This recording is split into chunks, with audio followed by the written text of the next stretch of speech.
Assalamualaikum warahmatullahi wabarakatuh. Halo teman-teman semua, perkenalkan nama saya Nadia Pirhat. Saya adalah calon pegawai negeri sipil Kementerian Pendidikan, Kebudayaan, Riset dan Teknologi yang bertugas sebagai dosen asisten ahli pada kampus 3 Damasraya di Universitas Andalas. Saya sebagai peserta pelatihan dasar CPNS tahun 2024 dari kelompok 1 Angkatan 10 yang diselenggarakan oleh PPSDM Kemendagri Bukit Tinggi. Pada kesempatan kali ini, saya akan memaparkan materi yang telah saya pelajari dari agenda 1 dengan judul Sikap Perilaku Bela Negara yang mana diampu oleh Ibu Ratna Sriwina SE MSI. Agenda 1, Sikap Perilaku Bela Negara terdiri dari 3 pokok materi, yaitu 1. Wawasan kebangsaan dan nilai bela negara sebagai landasan kehidupan berbangsa dan bernegara. 2. Analisis isu kontemporer sebagai wawasan dalam menghadapi perubahan lingkungan strategis. Dan yang ketiga, kesiapsiagaan bela negara untuk membangun komitmen dan loyalitas terhadap negara. Pokok materi 1, wawasan kebangsaan dan nilai bela negara.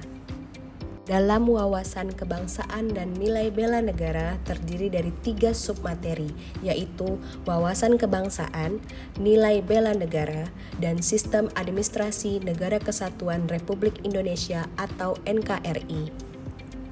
Selanjutnya, dalam wawasan kebangsaan akan dipaparkan 4 poin, diantaranya definisi, sejarah, konsensus dasar, dan identitas Negara Kesatuan Republik Indonesia. Lalu, apa itu wawasan kebangsaan? Wawasan kebangsaan adalah pemahaman atau cara pandang masyarakat yang dilandasi akan kesadaran diri sebagai warga dari suatu negara akan diri dan lingkungannya di dalam kehidupan berbangsa dan bernegara, yang mana sistem nasional Indonesia bersumber dari 4 konsensus dasar negara. Adapun beberapa peristiwa sejarah pergerakan kebangsaan negara Indonesia, diantaranya 1. Lahirnya Budi Utomo di Jakarta tanggal 20 Mei 1908. Sejak itu, tanggal 20 Mei diperingati sebagai Hari Kebangkitan Nasional. Yang kedua, Sumpah Pemuda, dilatar belakangi Kongres Pemuda II yang dilaksanakan pada tanggal 28 Oktober 1928.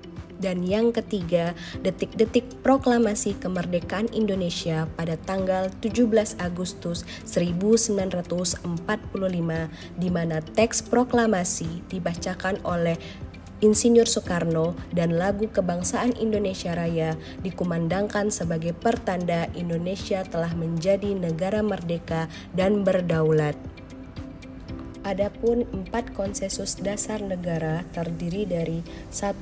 Pancasila sebagai landasan bagi kokoh tegaknya negara dan bangsa, ideologi nasional, pandangan hidup bangsa, perekat pemersatu bangsa, dan sebagai wawasan pokok bangsa Indonesia dalam mencapai cita-cita nasional. Yang kedua, Undang-Undang Dasar 1945 yang dirancang sejak 29 Mei sampai 16 Juli 1945 oleh Badan Penyelidik Usaha Persiapan Kemerdekaan Indonesia atau BPUPKI. Yang ketiga, Bhinneka Tunggal Ika yang mana sesuai dengan semboyannya berbeda-beda tetapi hakikatnya satu. Artinya, meskipun memiliki perbedaan antar warga negara Indonesia, akan tetapi pada hakikatnya satu, yaitu satu bangsa, satu negara, Kesatuan Republik Indonesia.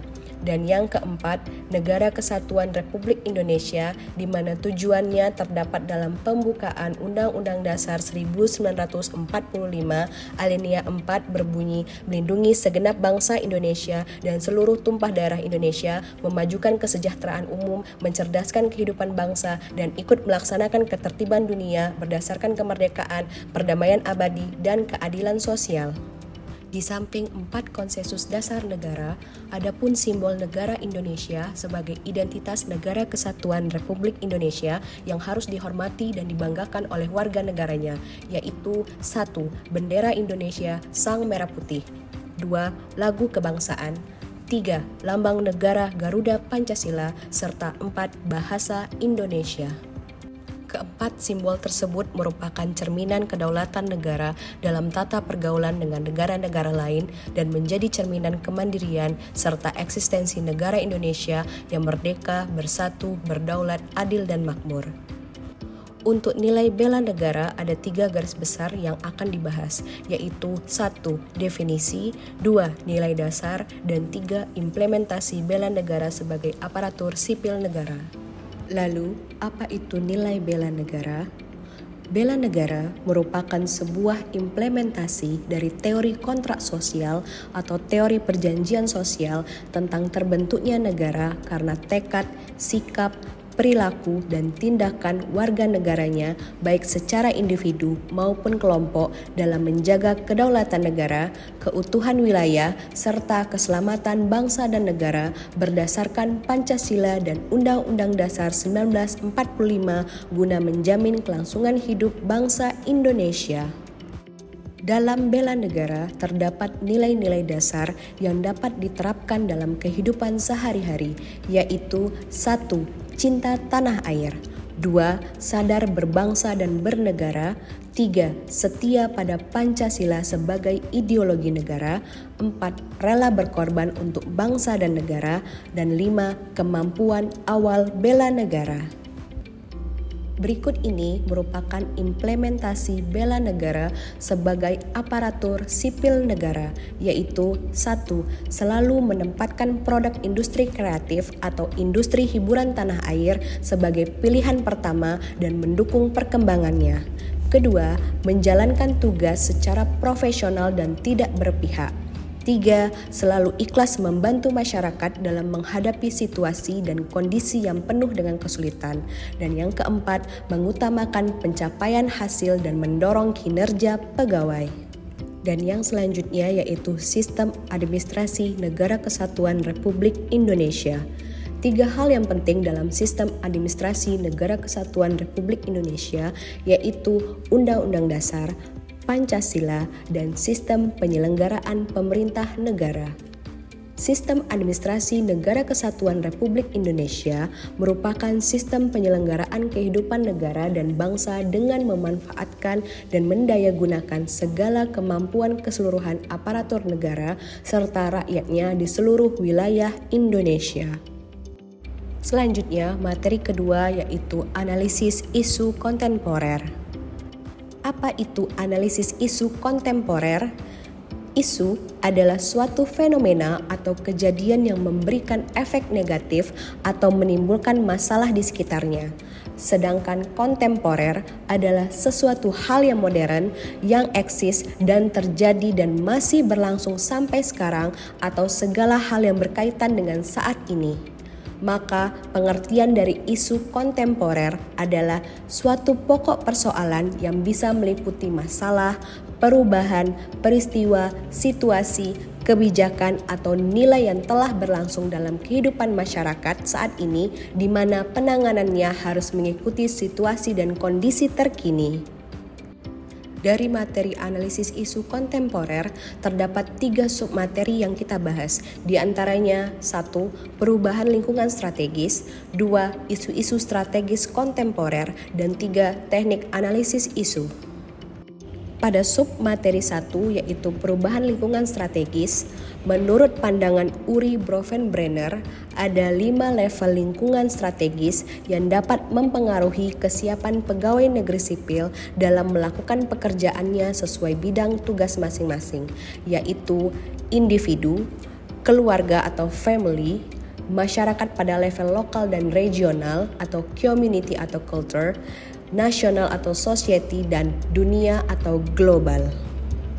Akibat dari perubahan lingkungan strategis tersebut, manusia diharapkan memiliki modal insani dalam menghadapi perubahan lingkungan strategis berupa 1. Modal intelektual, 2. Modal emosional, 3. Modal sosial, 4. Modal ketabahan, 5. Modal etika atau moral, dan 6. Modal kesehatan. Selanjutnya, submateri 2 dari analisis isu kontemporer yaitu isu-isu strategis kontemporer yang mana kita dapat melihat contoh-contohnya di sekitar kita seperti korupsi, narkoba, radikalisme atau terorisme, money laundering, hoax, proxy war, hate speech, dan cybercrime. Submateri selanjutnya dari analisis isu kontemporer yaitu teknik analisis isu, di mana di dalamnya terdapat isu-isu kritikal yang terdiri dari 1. Current issue atau isu saat ini, 2. Emerging issue atau isu berkembang, dan 3. Isu potensial yaitu terindikasi dari beberapa instrumen. Teknik analisis isu juga memiliki beberapa teknik, di antaranya teknik tapisan isu dengan menggunakan kriteria penilaian yang disingkat AKPL, aktual, kekhalayakan, problematik, dan kelayakan. Kedua, teknik analisis isu dengan menggunakan mind mapping, fishbone diagram, dan analisis SWOT. Dan ketiga, analisis kesenjangan isu dengan perbandingan kinerja aktual dan kinerja potensial. Selanjutnya kita memasuki materi ketiga yaitu kesiapsiagaan bela negara. Apa itu kesiapsiagaan bela negara?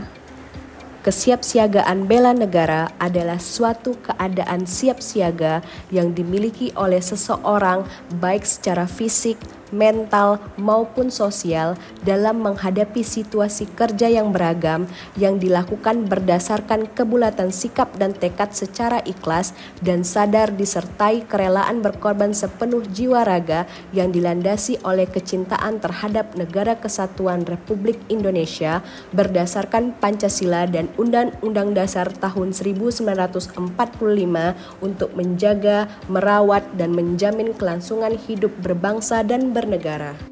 Berbicara tentang kesiapsiagaan bela negara, maka berkaitan dengan nilai dasar yang dimiliki dalam negara. Salah satunya yang harus dipersiapkan yaitu kemampuan awal bela negara, baik secara fisik maupun non-fisik. Secara fisik berupa kesehatan jasmani dan mental, serta kesiapsiagaan jasmani dan mental. Sedangkan secara non-fisik berupa menjaga etika, etiket, dan moral serta memegang teguh kearifan lokal yang mengandung nilai-nilai jati diri bangsa yang luhur dan terhormat. Berikut ini merupakan kegiatan kesiapsiagaan bela negara. 1. Baris berbaris dan tata cara upacara merupakan latihan fisik diperlukan guna menanamkan kebiasaan dalam tata cara hidup untuk membina kerjasama. 2. Keprotokolan, pengaturan berisi norma-norma atau aturan-aturan mengenai tata cara agar suatu tujuan yang telah disepakati dapat dicapai. Ketiga, kewaspadaan dini, yaitu kemampuan yang dikembangkan untuk mendukung sinergisme penyelenggaraan pertahanan militer secara optimal. Keempat, membangun tim yang diimplementasikan pada kegiatan Latsar dengan membuat tim pada setiap kegiatan guna membangun kekuatan tim yang efektif. Kelima, caraka alam, bertujuan untuk menanamkan disiplin, keberanian, loyalitas, semangat, dan kemampuan peserta Latsar CPNS dalam melaksanakan tugas. Dan yang terakhir, api semangat bela negara, bertujuan untuk mendidik dan melatih keberanian serta kepercayaan diri para peserta CPNS. Baiklah, sekian paparan materi dari agenda 1, yaitu sikap perilaku bela negara. Semoga apa yang saya sampaikan dapat diterima baik dan bermanfaat bagi kita semua. Akhir kata saya ucapkan terima kasih. Wassalamualaikum warahmatullahi wabarakatuh.